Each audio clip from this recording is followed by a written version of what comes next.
fiti ani asese ne din and your friend say mechanic na prophet kumichacha ma sesa me YouTube no ba bia me hwe bia ma change afro and ma ba too much GH hwe na prophet kumichacha me so me hwe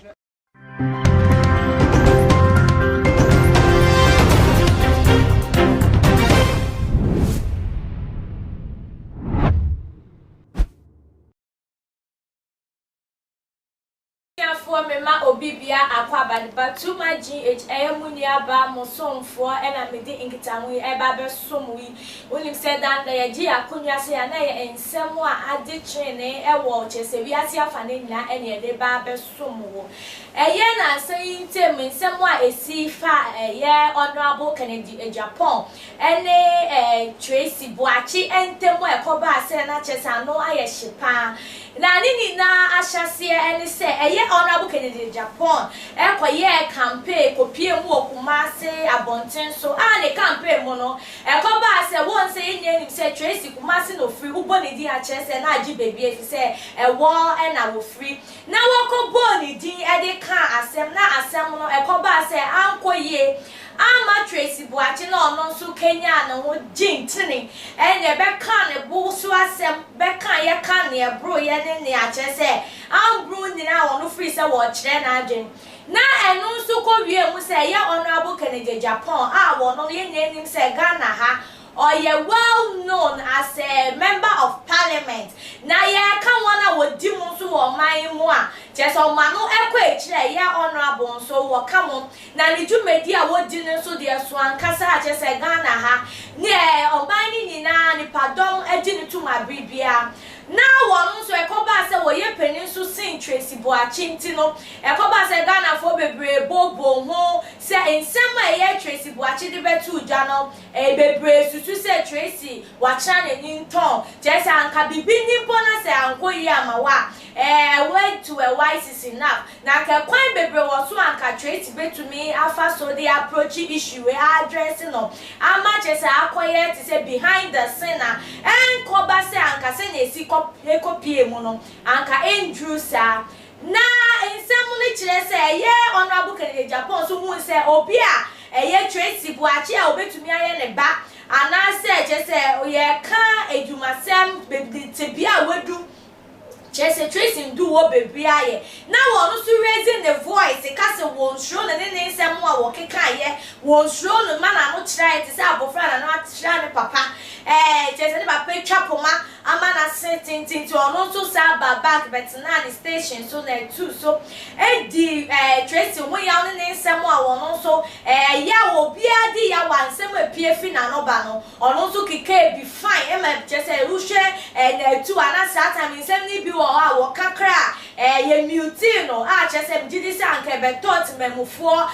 na so ana o masumu ankomo so o beti nsem pa na nini na echi no ye update aba eni se anka ye nyina Ghana fo se nya nsem no eko na Tracy ti bibia no wa be responde eko ba se ye Kennedy honorable Kennedy Japan eti se Tracy a responde immediately say or did the aye campaign no so be responde ye na enu echi so Tracy sa Kenya no hu bie ebe responding one someone hu enu de na che say ne expression no e call very far utimu sa bayo no na oya mu pa che say ye ka so wa e depressed na enu ma no expressing ne hu ko deep and ka say ne ada petrani de Ghana for enye se ye ka kire na ese wani wo kan ne boso nsem a mi gidi se lipa bebre ebe ye omo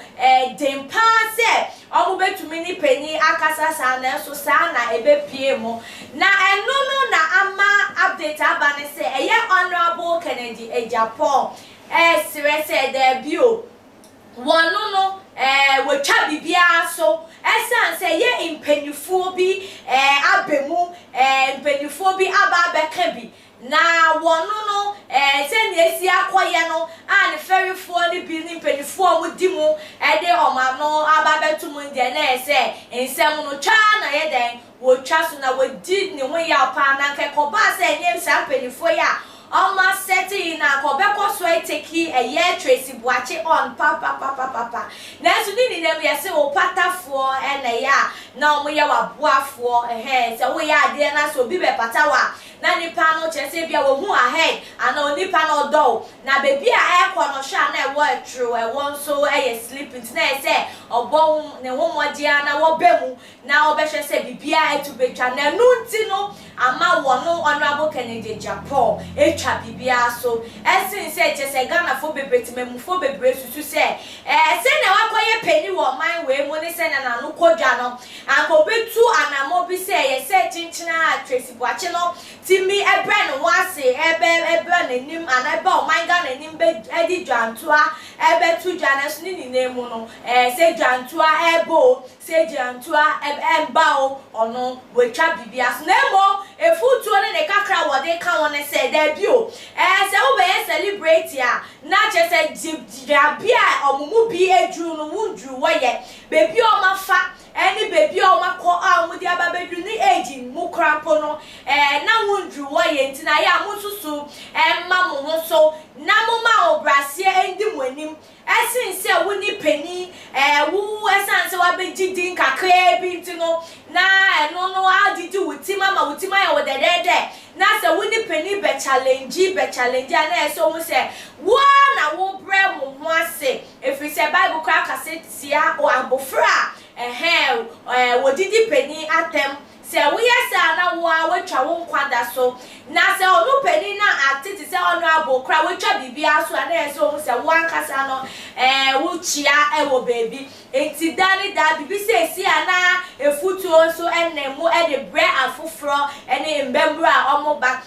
se nyame ye wadom na se wo pagya wo kakra na wo gidi wo memu a enso ema wano ensori enti a wo peni efi so betumi take you on baby obetumi de wafa no chese wo ye true se nya bi dodo na ka se Tracy baby a Tracy edu no ye true na boni betumi ato na ni nemu no enye futu koma obi bia a chese sa donchi otie se mo wano entra peni na se nya wo siti bia se nya hu bia